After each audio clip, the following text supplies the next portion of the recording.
Here we go. Here's Doug. Well, thank you for that introduction, Bobby. That might be one of the. See how you do that? Yeah, I did, and that was a good assist. Probably one of the best assists that you've given me in a long time. I remember you weren't very good at giving assists. I like to shoot. Like to shoot. Yes, I do. You did. Marky, I know you know that. Oh yeah, I like to shoot too. Yeah, I know. We all do, don't we? Yeah. All right. Well, first I'd like to welcome one of our new guys over here, Russel Rubanack from Arsenal Tech. There you go, Russell. So thanks for being here, Russell. That was a short stay. Short stay at Arsenal. How many did you graduate there? No, I got pregnant. I did. 17. That was unique. Yeah. Actually, me and you was pregnant at the same time, Willie. Yes. Yeah. I almost said it. Looks like you still are enough. I'm trying. Dog. I'm trying. I love you, Bob. Let me go back here just a second. Man, this is going to be a good podcast. We've had some technical difficulties before this one started, and his name's Russell. I can tell you that it was some really good stuff. But we're up and we're live now, and like Doug said, we're here with my little brother, Mark. He's back. He was on the very first episode. And I got my best buddy. He did good. Bobby Jones back here with us. And we really don't have a theme. We had one with the neighborhood. We had two with Christian Park. Then we had three with Boyd and kind of where we got up into high school. Yep. And then we continued it, 3.5. Yep. And then we came back with Hubbard because we talked a lot about him in 1 and 2. Yeah. And now this is kind of like 5. And I said we was going to start steering over to my high school rather than Howe all the time, even though I spent all the time like I did at Howe. But I just said that, my best buddy and my brother, we're kind of taking a break from the theme, and I've kind of got some of the closest people in my life. I would say if I had another one here, as far as friends, Rick Weaver would probably be here. But the other really best friend I've ever had in my life, Doug, is you was going to Howe and I was going to Tech. Nobody at Tech ever closer to me, as far as my opinion, than Russel Rubanack, who I call Dog Face. Yes. And that's something me and him and Jerry Frost always said to each other. We called each other Dog or Dog Face, and that was just something that at that time in life, in high school, hey, what's up, dog? Well, you know, your best buddies, you always had. Me and Boyd, Right. going through high school, we had our own personal handshake. Right. That we literally worked on, you know what I mean? And we'd show up Practiced. together. We practiced it. So you guys practiced, And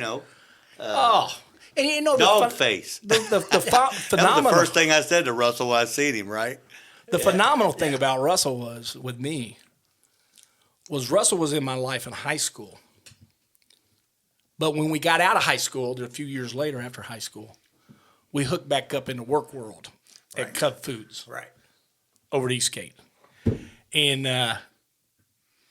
man, you talk about a reunion and a celebration. So Yeah, it was I'm like sure high school again. It was like high school again. Of me and him hooking back up. So- I mean, it was like we was back in high school. Yeah. It was like I'm high sure school. with you guys working at Cub Foods, give me a good story. Russell, give me one of your Let favorite. me give you one first, and I'll let you give then- me one. Yeah, okay. So, It's you know, safe for me, now though. let me finish this, though.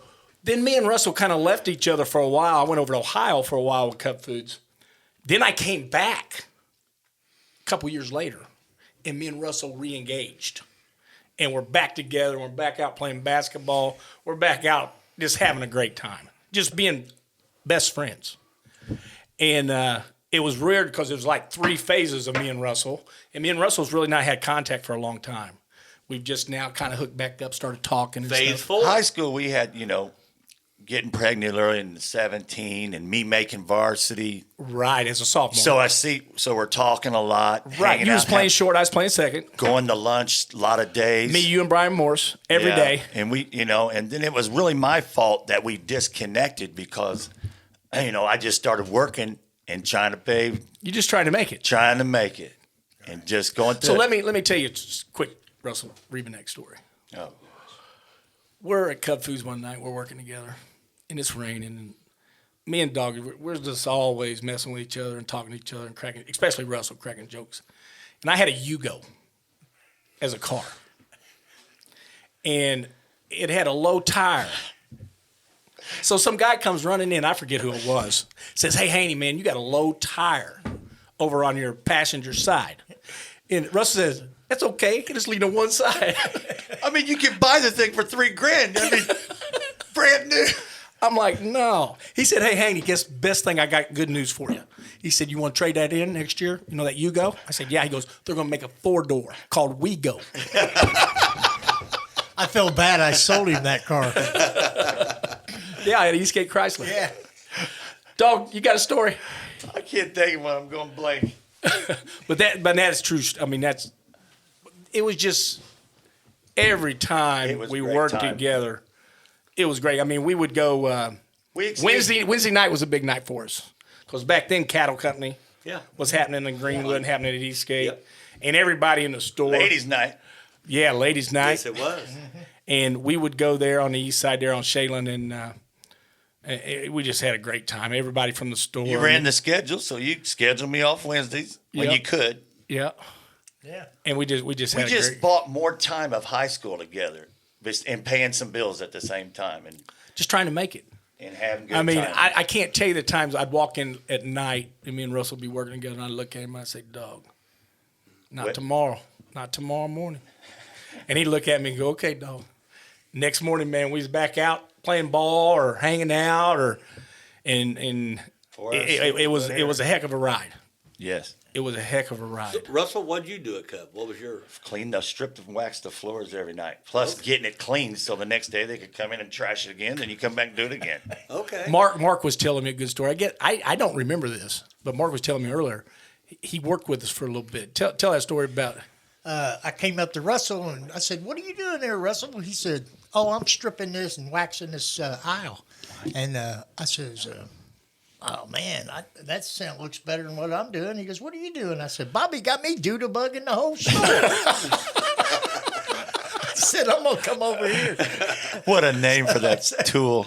Yeah. Doodlebug. Yeah, you were serious Yeah. too. Yeah, I was about done.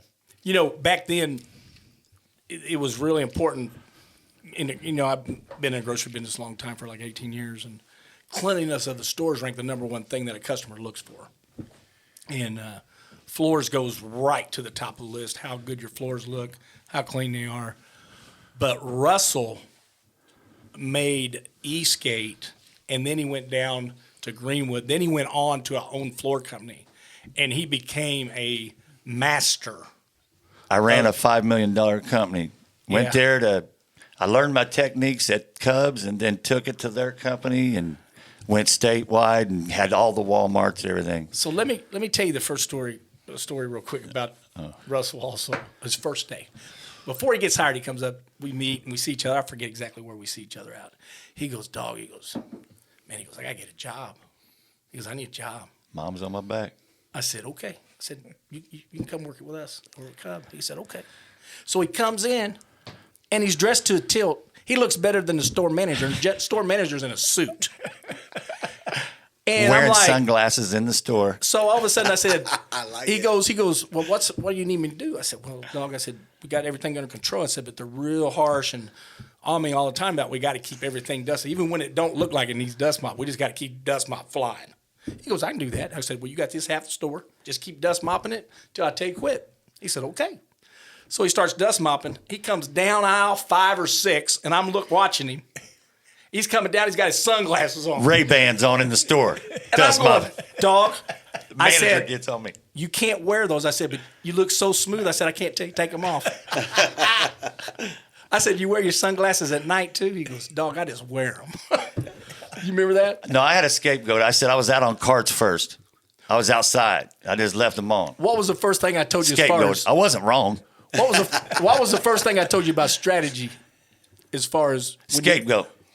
I said, "Dog, always find your scapegoat." Somebody needs to get fired, not me. What did Denny Keelan say to you after I told you didn't have to take his sunglasses off?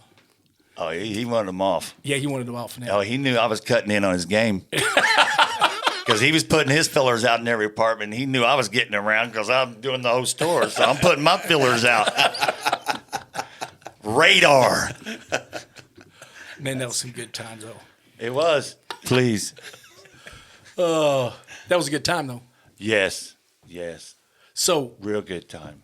It was like my high school because I missed part of my high school.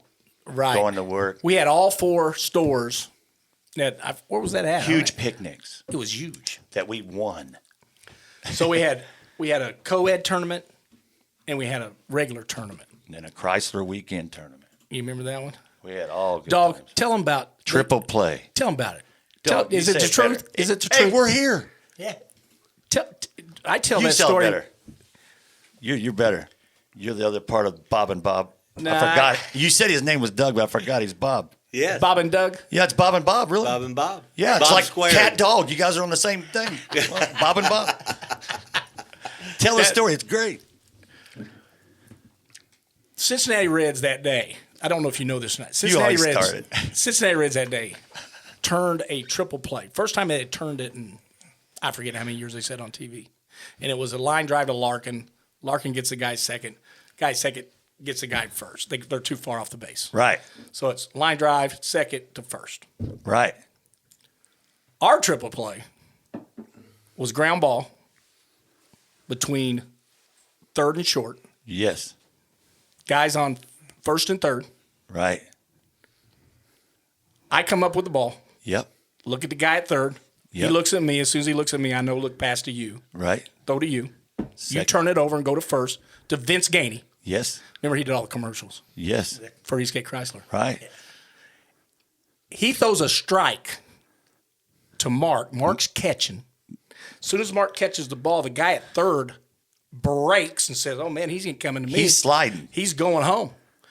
Vince Haney throws a strike to Mark. Mark puts a tag on him. We got a triple player on the ground. And the ball was right there in the mid on the ground. I'm so excited. I go straight to third base, stop, do a 90-degree cut, and high step all the way down and point at everybody. All the way down. We got beat that game. But we knew we wouldn't lose in the second game. Yeah, the championship. Yeah. That was our story. And before that, the only story we had is when Mark used to do the Key Smart deal. When he used to do the whole last shot of Key Smart when they won the championship, IU. Remember he used to do that? yeah. It was great when you did it. He would do it. We'd make him do it all the time, remember? Like a skit. But, I mean, that play, you tell that play. I try to stay with him until the play. We lost the game, but the right. crowd was cheering on our side and going crazy, and they were just looking at us like, you guys lost.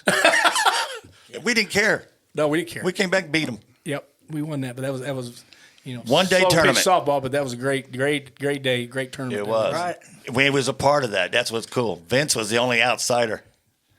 And that Cub Foods tournament was good when we had all the stores there. Yes. Man, you What talk was the about- name of that park out there? I Was it don't know. 96? Man, you talk about a party. Yeah. But Yeah, that wasn't the East Side Park. That was a nice one. so I have to make a coaching change right in the middle of the game to win or lose. Yeah. We had trees, On the left. right, and Marcinko gets up to bat. He's lefty. So he hits the trees. I know he can hit the trees, but it's just a double. And I'm like, well, then we got to go to another batter. But I'm looking over and seeing Donnie Gilbert, and I'm going, oh, Donald plays. He's good. And the left field wasn't that far. It made sense. I pull Marcinko out and say, Donnie, I said, can you hit it over that net? You made that decision not thinking he's going to be upset with you. You didn't even care. He got We're mad. going to win the game. He got mad. Oh, yeah, I pulled him out of the game. And you didn't really want to do it, but you got to do it to win the game. The coach So part Donnie of it took gets over. up. Donnie gets up and smashes one over the net. We win. Denny Keelan got mad again, didn't he? You talked to Donnie before he got up to bat. Yeah. You told him what to do. You orchestrated it. But that was a good time. Me and Dog, man, we've had so many good times, been through so much stuff. I mean, it's incredible. Yeah, they were good stories, Yeah. buddy. You know, that was Daryl Thomas that I said that about for IU. It was the Keith Marsh last Say shot it, say at it. the How end. did you say it, Mark? The play was intended for Steve. Steve wasn't there, so I gave Coleman a head fake and he didn't budge. So I kicked the ball back out to Keith, and Keith said bucket. Then we were national champions. I love that. I just wanted to hear it. Thanks, man. I wanted to hear it one more Hey, time. I was thinking on our last podcast. Ain't heard it that in was 30 good. years. when Hubbard was here last, and Casey and Slab, the one thing that we didn't talk about, and I know was on Casey's mind and Slab's, we talked about you, Mark, how you guys would go around and mess around and have a good time. But tell me about the Bandy story, how that guy said that. Bandy, actually, there was a guy up there drinking, and Bandy beat him up. He kept messing with us, and Bandy beat him up. Well, before that, Bandy had asked him for a cigarette. And the guy gave him a cigarette and gave him a little something to drink up there. And Bandy whips him, and then the guy goes, I gave you my cigarettes. I gave you my whiskey. Get this guy away from me. He's a crazy man. Scott Bandy's something else. Casey loves to tell that story. Oh, yeah. So slab. He had me do it at the wiffle ball thing. Did he? Yeah. That wiffle ball was good. Yeah. That was good. Scott Bandy was on my team. He actually made a nice play at third. Yeah. Yeah, he was. Oh, Scott, good dude. Yep. Okay, I'm ready for the tomatoes to throw. Bob, you going to tell the throw up story or what?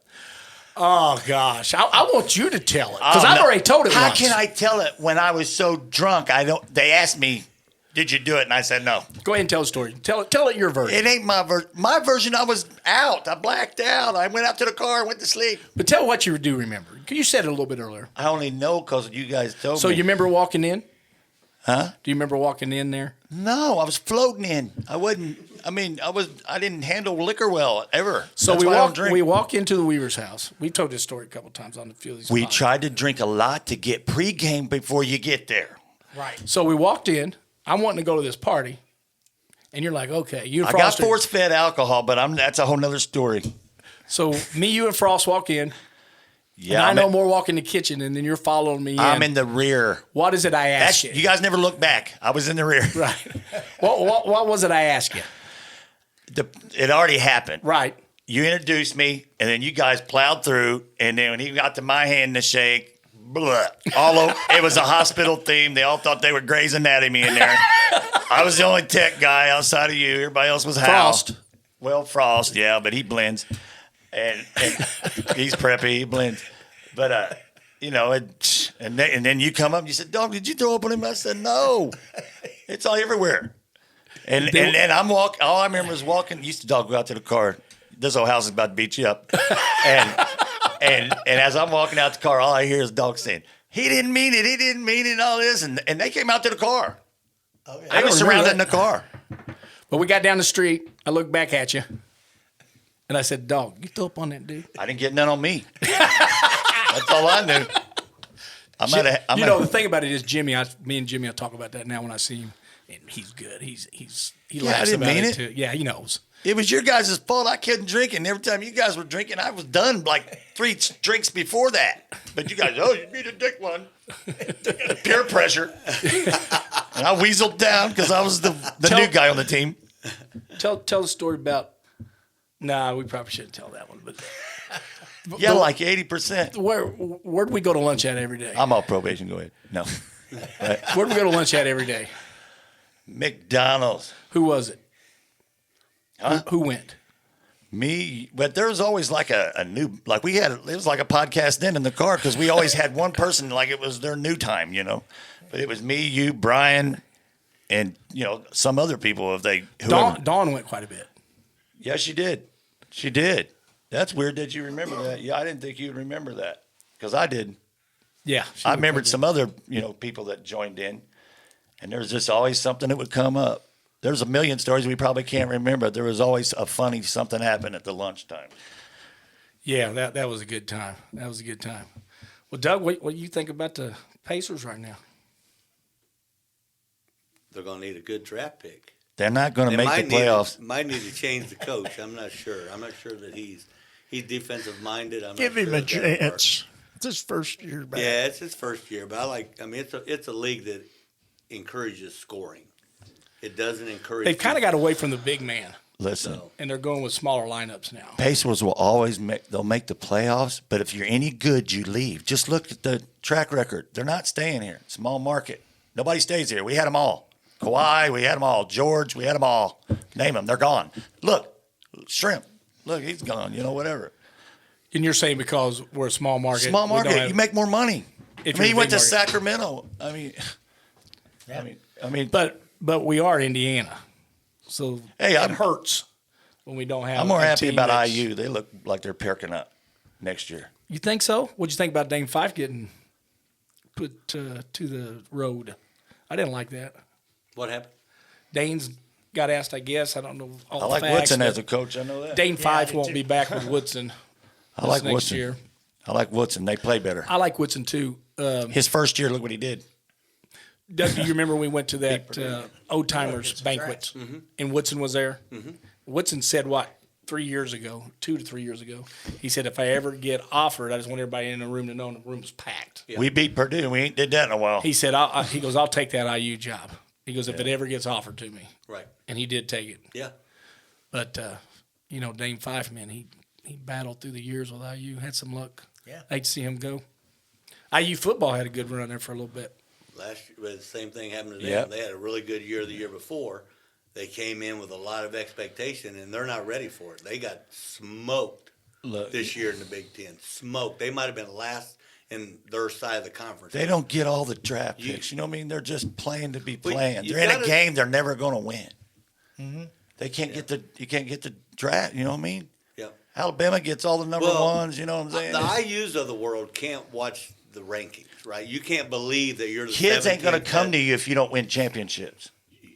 I'm just saying, though, teams that don't have the Alabama, the Georgias of the world, you know what I mean? They can live on national titles, and they can come in this year and feel as strong as they want to feel about themselves, right? Well, you gotta- because they aren't bullshit. You got to go But somewhere where you'll IU go pro. IU is not going to, when you have a good season, you cannot come in and they go, hey, you're going to be ranked 15th. You know what? You don't need to believe that. Don't believe that, right? Don't start looking at that stuff because you're not that team.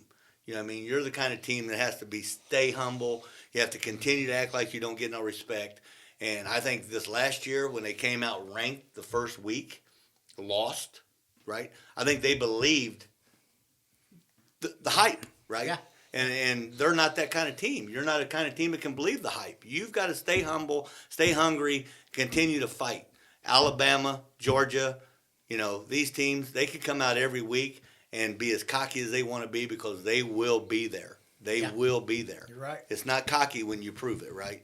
So How it's did- just a difference. How do you guys feel about Ryan taking over the helm at quarterback for the Colts? You like it? Don't like it? Russell? You like it? I think we're just going to be going through another until we find our quarterback. What about you, Mark? Yeah, I like it better than Wentz. I mean, at least this guy can throw the ball. Yeah, he's proven that. So, He's proven that. But we still He need ain't that the young guy, kid. We need that young kid that's going to stay here. His face ain't going to be on the stadium. If it is, it's because they're just throwing it up there. That he's not the guy to lead them. What do you think, Doug? They're going to get it later. I'm going to follow with Mark. I think, one is we've got one of the best running games in the league. Mm-hmm. And if you can't hit open receivers, which Wentz struggled, and I think that Ryan can do that. He can hit open guys. He's that good. I think he's going to be an improvement. Now, where that takes us, we'll see. Right. But we've definitely got a strong defense, which you need. We've got arguably the best running game in the league, right? Right. Part of what the Colts have got to do, where I'm at, is the coach has got to quit overthinking the game. He's a thinker. He's like a Bill Belichick, right? He likes to be foxy, tricky. And there's sometimes you don't need that. Sometimes stay with basics. You ain't winning this game. we're better unless than you're a you good are, and we're quarterback. going to do this, and that's what we're going to do. We're just better at you than one of the games that comes to my mind is our loss when we lost to this year, and we didn't run the ball at all in the third quarter, right? Because we were afraid that the team that we were playing was one of the best running defenses there is. Well, you got one of the best running offenses there Sure. is, right? Right. Stop me. Yeah. Somebody's got to prove something, right? And he wasn't willing to prove it.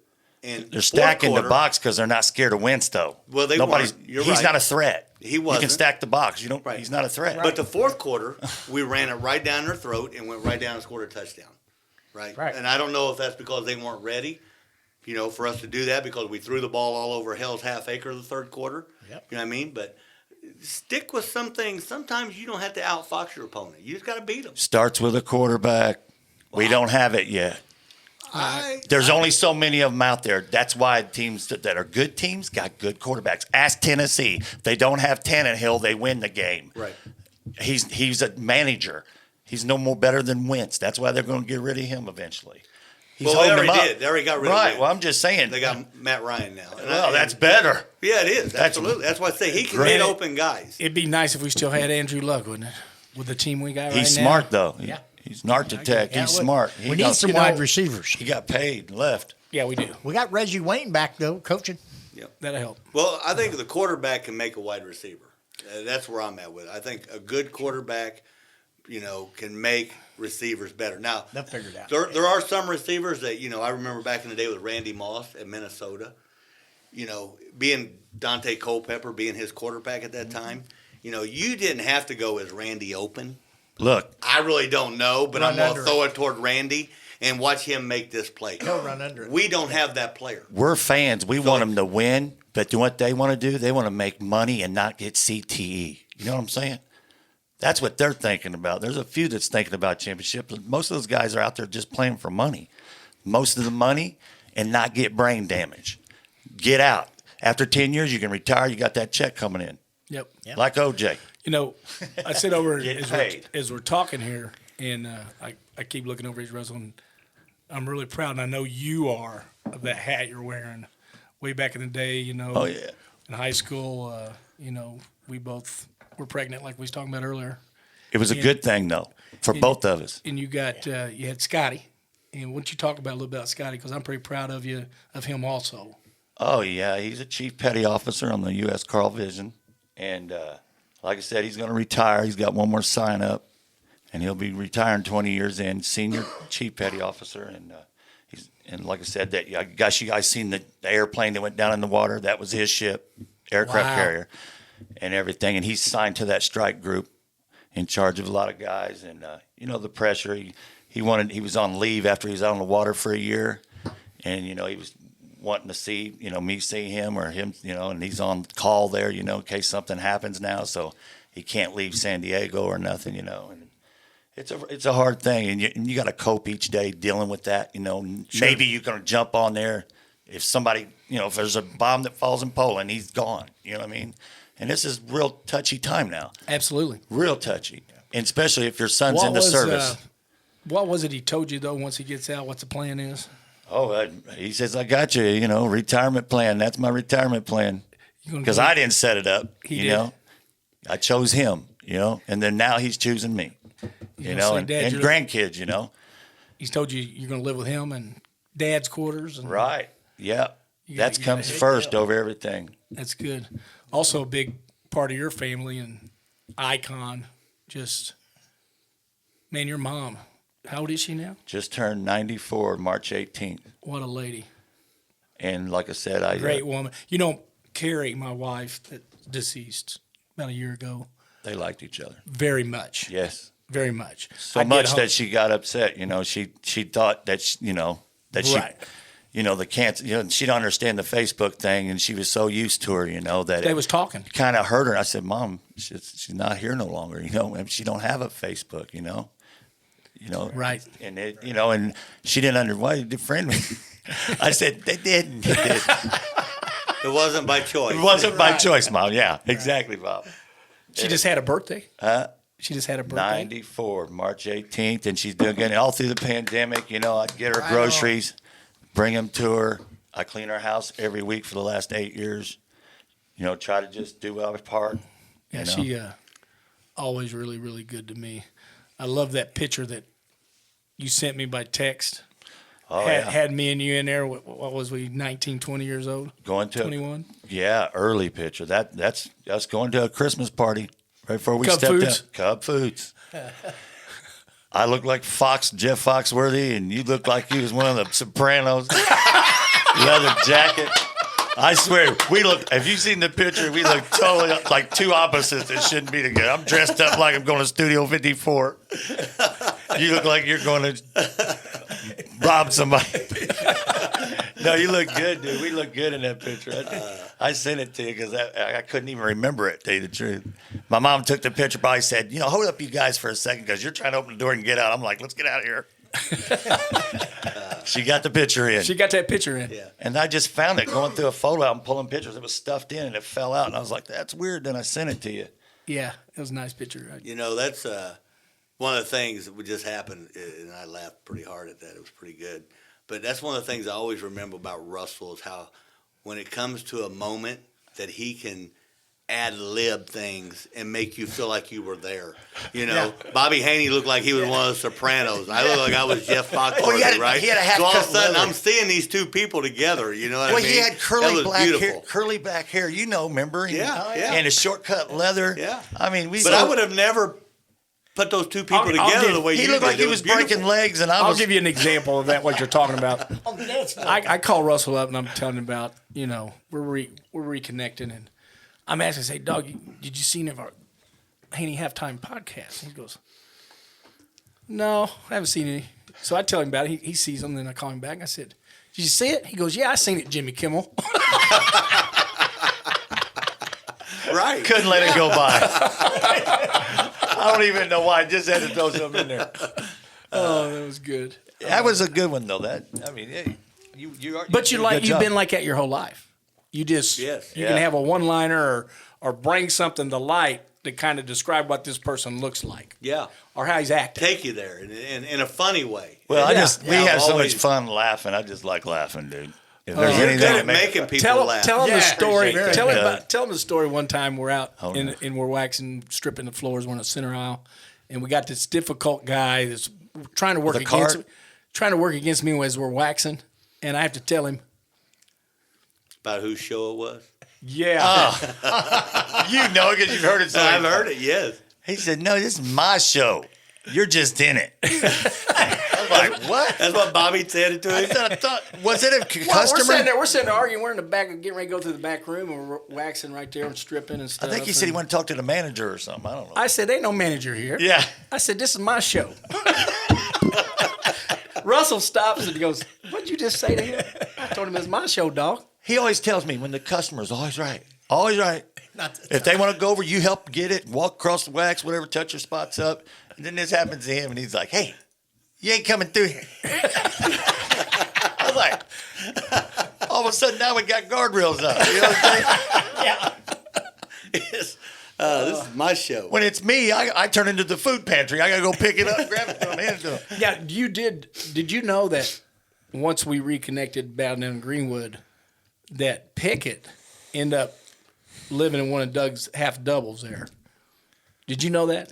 I knew that it happened, but I didn't know any stories that happened. So Doug ended up getting to know Jim a little bit. Yeah, I did. Tell me about when you burnt my apartment down. Tell him when the fire department showed up. Maybe that's not. And a I good looked one. at the dog's outside, and he comes out, and I said, "Dog, what happened?" You go, "He's got soot here, all over his face. Looked like he'd been working a coal mine." He goes, Oh, you're talking about "Dog, I put a pizza on. I fell asleep." I said, "A pizza did that?" You look like you got coal miner's lung. That was with Jack, wasn't it? Yes, because I moved out. Yeah, I with remember Lori, that. That's and hilarious. then you said, "Dog, like it wasn't your fault. It was the stove's fault. I wanted that pizza." 30 minutes he was out before the pizza. Oh man, what a But I mean, it was Nantucket Cove. It was like I mean, it looked Yeah. like the whole place was burned down because Yeah. they sent a bunch of fire trucks. That was the first place that I ever went for fantasy football. Nantucket. Nantucket, you and Jack. There where lived me and Jack lived Yes. there? That had a little tennis place in the middle. You know, back in fantasy football, you didn't have all of the computers. Now hold on. Oh no, everything was done by hand. Now I cut you off. Did Pickett have some stories when he moved in there? Does Doug got some stories on him, or All about are we Pickett? legally can tell him, or what? Well, yeah. Pickett was good Piece of time. work. He lived next door to me, Right. and I had a half double, and he moved in next door. I'm not even sure why at the time, but another friend of mine run into some hard times and needed a place to live. So I said, "Hey man, I got this." You know, I talked to Pickett and said, "Hey, you mind if Scotty moves in?" That's nice. So him and Scotty end up, living Helped there each other together. out big Yeah, time. That's help real each other. nice. So Yes, so Doug, the payment good would job. be down low and shit. But so we bowled a lot. Pickett was a good bowler. Yes, he was. Pickett could bowl. Yeah, he He could was. flat bowl. Now he couldn't play Tiger Woods on the video. Oh, on video. He couldn't play. He was not very. He thought he could. And that was the thing about Pickett, right? Pickett always, Well, he wasn't good on any video games, was he? not that I know of. He wasn't a video game So he guy. was all, but his personality. But he thought he was.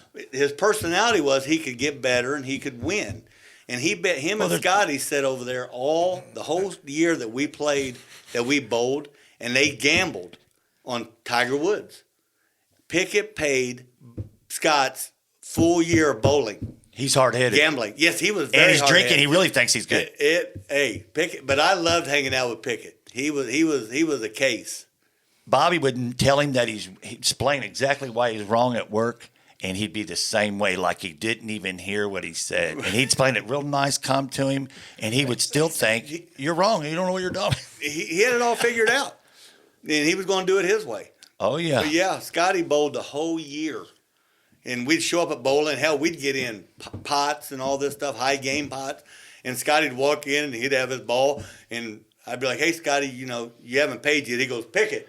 He'd look over at Pickett. We ain't in yet. His And pride got in the way. His pride got in the way. Stayed in the way. He should just, if he'd admit, hey, man, you can beat me, I'm horrible, we could have moved on and I'd have saved a lot of money. Right, but he couldn't. Pride. He wouldn't do that. Because then once he got so far in, he's like, oh, I can get it back. You know what was really weird? That's what he did. God bless him.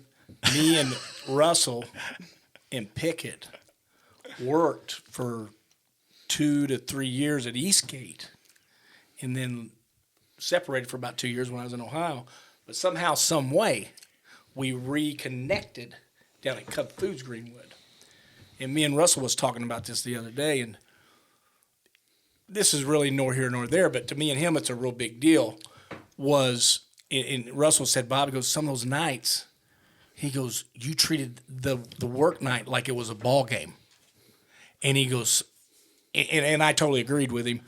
There was nights we got through, like we'd be down 2 or 3 people, and back then, Had to work those together. stores were $1 million stores, which nowadays I really don't know what that would equal as far as volume. But back then, that was probably 60 or 70% more sales than what a normal Kroger or anybody else was doing.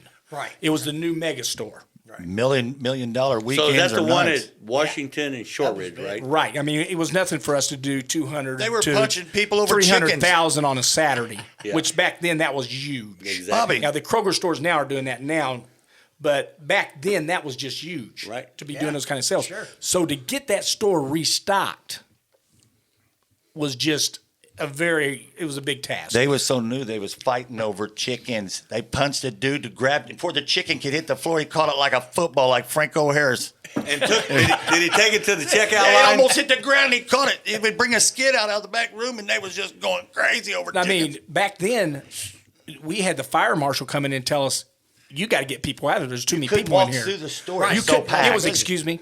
Yes. Excuse me. They would spill something. Haney said, you have to wring that mop out as tight as you can and get it. I said, all these people. He said, put a wet floor sign, just wipe that up. And I'm like, dude, it's packed. But you have to hold a mop straight up and down because there's people all around you. me and yeah. Russell and I Pickett, can even see though Cub being me that and way. Pickett was adversaries, Russell's seen a lot of stuff. But You both we, wanted the same position. We pulled off a lot of incredible nights there just to get through those Both nights. of them wanted to be in charge. What really helped was me having a little bit of a maintenance background. So me and Russell had constant communication. He would work with me. So- Pickett wouldn't. 7 o'clock was always our goal time. Mark remembers because he come work with us a few times. He didn't want no part of this. Marky, But- you've been introduced to a few things that you really didn't want to know part Yeah. of, did you? It's No, I like didn't. Bobby. If Bobby introduced you to stuff, Hey, they were working. won't he? He'll They- he'll oh, introduce yeah. you. They And were then, working. how far can I get you involved? Oh, he He'll called just me. keep pulling you in. He called. I was working at Eastgate, and hey man, I'm short a couple guys. Can you come in? Hoover tonight?" ain't got I'm like, nothing on "No." him, does he? No. He can pull you in when he Bobby player. pulled me in. Pull you in. Oh, He's yeah. good at plan of attacks. You know what I'm saying? we figure out how many people we got, and then what we got to do, and we got to figure out how we're going to get this done. Let me That's call what he Mark. does. You got to have So one. let me ask you this question: who would be your favorite coach? Russell? Wouldn't. A basketball? No, your personal favorite coach. Of all time, your- somebody that Somebody that helped you. God. throughout. Oh, you know what? That's a good coach player. Yeah. I ain't mad at you for That's that. my Marky, coach what now. you I got? got a coach too. What you got? Well, actually, my dad only coached me 1 or 2 years, but You think he really only coached you 1 or 2 years? well, he was always around, but he was Bobby's coach more. More than he was yours? Yeah, I seen some other. Mr. Tucker in the minors was a good man. Yeah. He still lives over on Newton. He was a good coach. Greg Tucker's dad. Okay. I had a couple threes. So, you know, that so was this pretty is somebody you felt like connected with you Yeah. or helps you get better, or, Yeah. you Yeah. know, and good. Yeah, he was pretty good. He Yeah. was a pretty good We're guy. on the line now. We're on the line. Don't say that C word. We've had 3 episodes. We're right on the line. It's about ready to come up. And I would No. say, Dad. if you you didn't know- say that, I was probably going to personally Well, reach you know, over and I slap don't you. mean this the wrong way. I didn't want to say Dad, but I'm going to give him his props because X's and O's and understanding what he was working with and who our competition was and trying to understand and decide and plan what it was going to take to get us over the hump. Man, he was pretty gifted. Now, besides Dad, because Dad was pretty special. And I know everybody's thinking, well, you're going to say your dad. Well, no.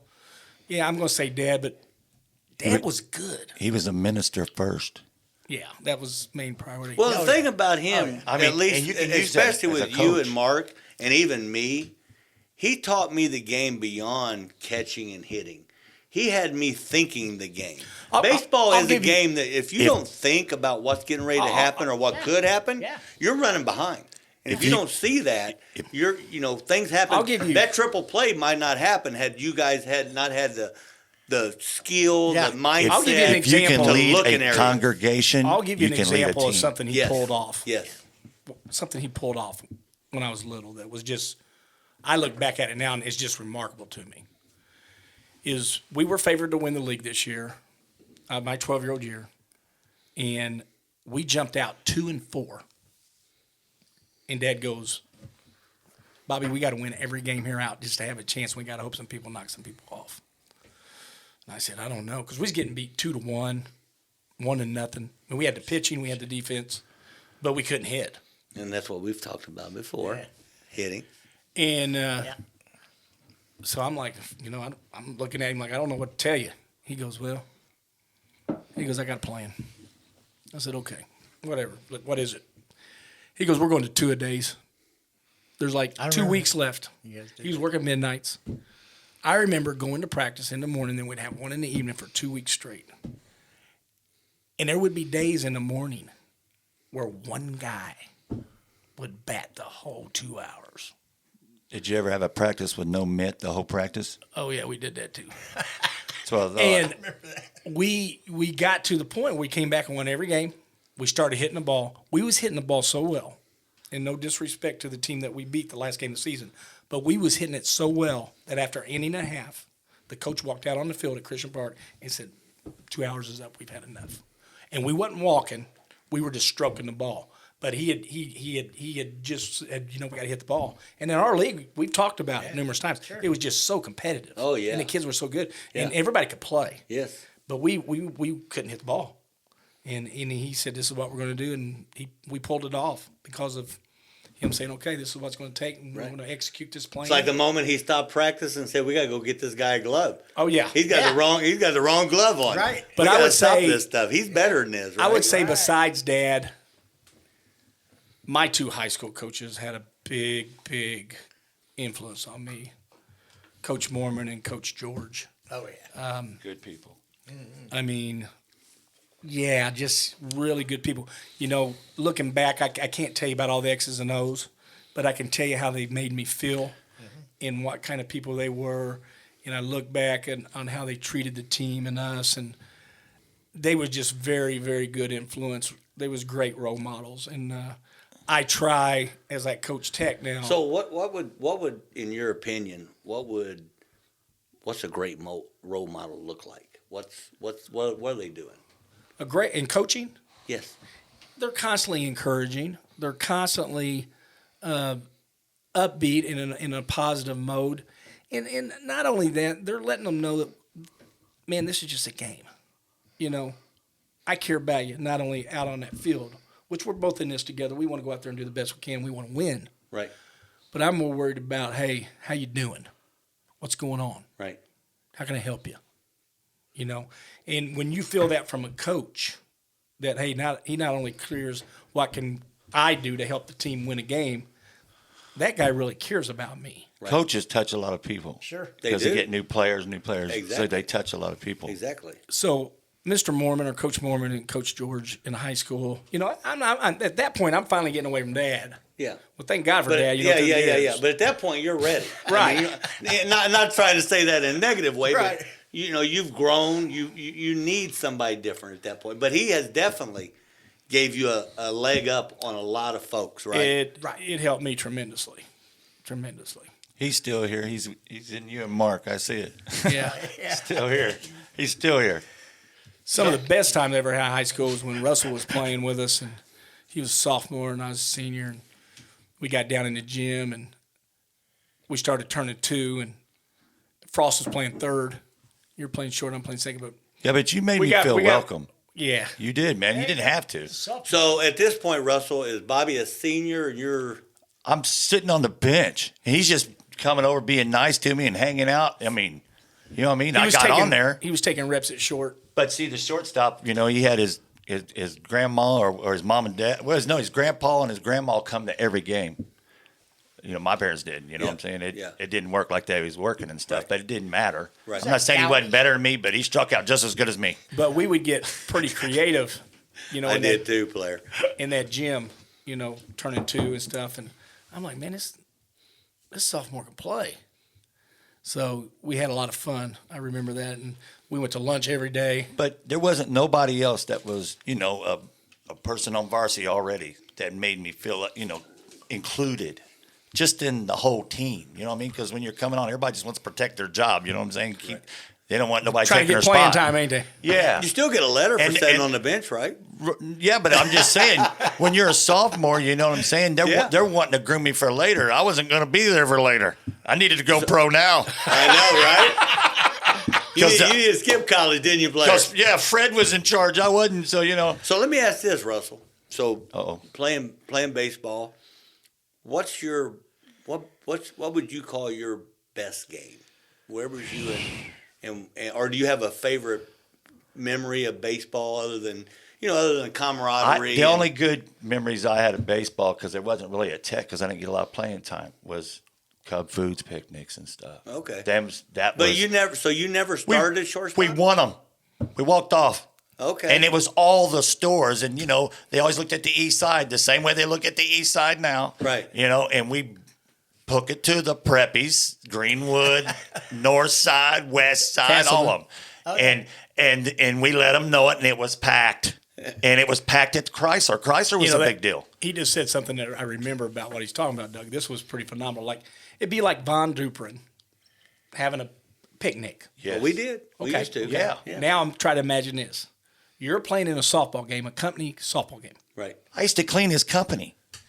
And you look, as you're on the field, you look on the right field side and you look at the left field side, and you see people lined up from home plate all the way to right field to the fence, and on left field the same way. That many people, when you're out there playing, and you're like, wow, man, there's a lot of people here watching this. Yeah. Hey, it's a little off topic. When I got this job to clean his building, and I'm talking, it's a nice building. When you vacuum the offices, they want you to carpet rake it out before you lock it and close the door. Anyway, nice company. And as soon as he seen me, all the time I cleaned it, I don't know, for years or whatever, he always was reading the newspaper. I'd come up, he says, "What's up, dog? What's up? What you doing, man?" Of course, I had to run in with the security guard up front. Made that a short stay. Remember? But I was actually trying to figure filming. out the crossword puzzle and doing the Sudoku. That was those. I bought the newspaper for that. I never even read You the said, sports page. dog, the machine is still going. The Yeah, machine's going. the I'm machine. fine. Yeah, it's rolling. My Player. You know, Mike Gunyon coached me too. When? My first year of basketball. Wow. Then he came back and coached Spark, didn't he? Yeah, I was 5 years old then. And You know, I he's played on Hubbard. Hubbard was on that team. He's a really good friend of mine. He actually Give helps the ball to Mark. Yeah. The No, other not Mark. Yeah, not Haney. Yeah, Gunyon helps me now today at RBI. He's took over the softball operation and helps me at Tech. But yeah, Gunyon's a good guy. Yeah, he's a great man. He's definitely a great person to have on your team. Oh yeah. You know what I mean, he's the kind of guy that'll put in the work. Sure. Now we had some big times with the after the big league, Christian Park Big League, Community Big League. There was some good games there. Oh yeah, we talked about that. It was volatile to be. So There's some good teams there. So Real you played at Community, is that right? Community my whole Which life. is now Forest Manor, is that right? It's always been Forest Manor, but we call it Community. Russell back then. don't like it when you call it Forest Man. Yeah. Okay. That's Well, community. It was league. Community Right. for years. I never knew it as Forest Manor until recently. Right. Yeah, he starts calling it and Forest I Manor. didn't even know where That's because he Community- didn't play there. Right. He's rubbing it in like he's True. retiring Community. Exactly. He's getting rid of them. They never existed. So Exactly. Who else played over 11 with and you, Russell? 12-year-old all-stars that? played Who else there. played over at Community? Any? All the little leagues, all the way up to senior till you Anybody started. Brian- Then you went into Brian big league. Morris. You had all star, and then you had big league. Yeah. Mike Schruba. A lot Mike of great Schruba? players over there. Okay. Well, Tons. All the Lions boys. okay. But hey, Chris, Armors. I tell you what, I Russell, gets on me about Community, but man, that was our we were our competitive. competition. That was I it. got a lot of respect for Community Little League. Yeah. And it was The boys weird could for play. It was weird for you because you went to Tech too, so you was with them, but you really wasn't because we were Tech people in Community. So when we played the big league, it'd be kind of weird for him, Because I'd be over at Christian Hey, Park. because he'd be saying hi to us, and they're like, because we were rivals. Russell, Right. did you notice how I squeezed that C word in there? I brought it out too. Community. Yeah. Oh, good job. Awesome, Doug. Awesome. Well, hey guys, we've been good. on here a lot longer than I realized. Jay was just letting me know, but Good time. has been a good time. Yes. Right. If I don't And, come home, you know why. This was the last place I was at. Each one of our podcasts had a kind of a theme or something with it. But me and you talked about it, Doug, and I said, Doug, I'm just going to take a step back, and I'm just going to have my closest people through the years, probably my closest friends, on the next one. We're just going to open it up, dog. But Yeah. These two are everyday basis, though.